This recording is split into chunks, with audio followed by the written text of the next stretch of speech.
All right, my name is Sarah Taylor. I am a pastor serving in Starbuck, Minnesota, a Crosswind Lutheran parish there. I've been there for about 13 months.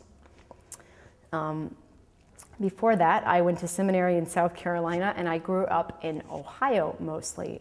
But what is kind of interesting about that is that I am not a lifelong Lutheran, actually, even though I'm quite young.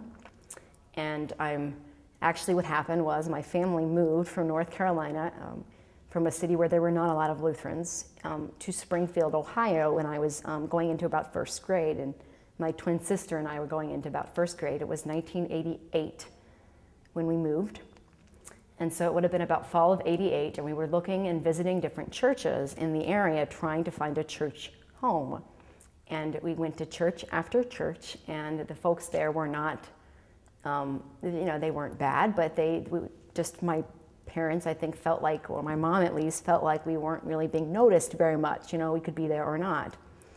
And then we stopped by First Lutheran Church in Springfield, and we went to church that morning, the service, and afterwards we went to the fellowship hour or coffee hour, and we were very warmly received and welcomed. But all that I know for certain, however, about that morning is that afterwards, I don't know if it was myself or my sister who said it, but my mom always says, one of us said afterwards, "Do they have a party like this every Sunday?"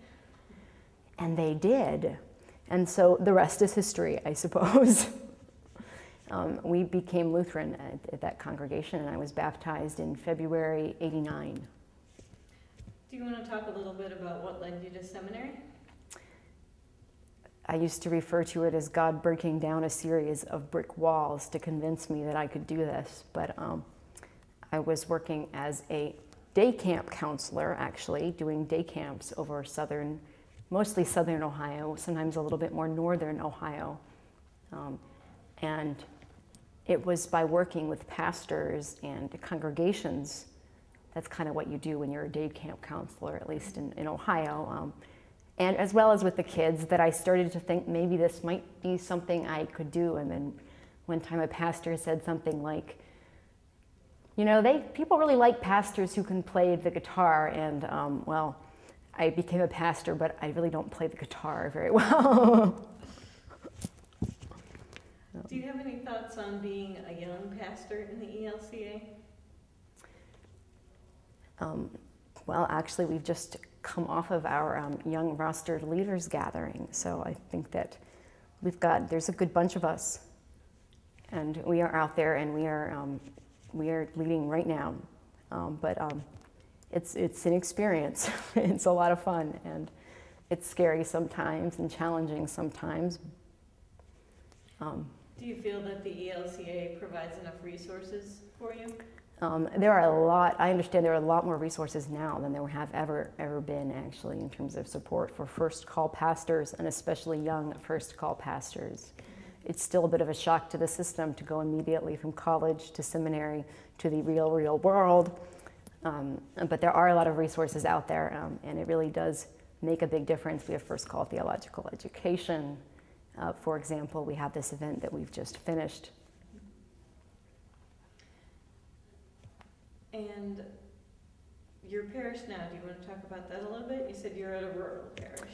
Yes, it's a 4-point parish, formed about 2.5 years ago, I believe, in Starbuck, between 4 congregations in Starbuck. They are Frone, Emmanuel, and Herod, and St. John's in alphabetical order. And it's very important to the parish that all 4 of them maintain their identity as separate congregations, but then we also have this new identity as a parish, which allows us to work together and expand our ministry together, as well as hopefully expanding and enhancing the ministry of each congregation. Because this is so very new, there are still some bumps along the way, but I think that it's been remarkably good, and we've had to shuffle around the congregational worship times, and folks are just remarkably understanding about that. Just this past summer, we had a mission trip with some of the youth, and they were all youth from Frone, which is the largest congregation. It's the one that's in town.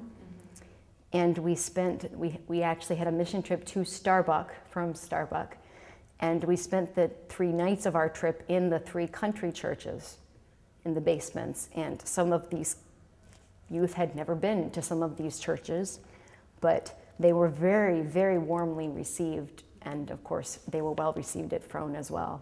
We all were, and it was just a tremendously exciting experience to be able to say to these teenagers, you are a part of something bigger than your congregation. And you are welcome here in this church. And my hope for them is that they will take that when they go away, perhaps to college, and say, well, if I was welcome at that church, maybe I'll be welcome at other Lutheran churches, maybe not even just Lutheran churches. So is youth ministry a passion of yours? Yeah, everybody assumes that if you're a young pastor that you are into youth ministry. But actually, yeah, kind of it is. Camp ministry is what got me started in the first place, and I'm very passionate about ministry with teenagers and with youth. It's a struggle sometimes today. For a while before I was there wasn't always a lot going on, and there's a lot of competition now. These kids are so involved in sports and in school and in clubs, and they're 4-H. It's amazing what they do, but my hope for them is that they can, in all these other things they can be missionaries of the church as well, and not that they have to compete for attention, but that they can. So that's kind of what I'm working on right now. I don't really know where that's going. All right. Well, thank you very much. Thank you.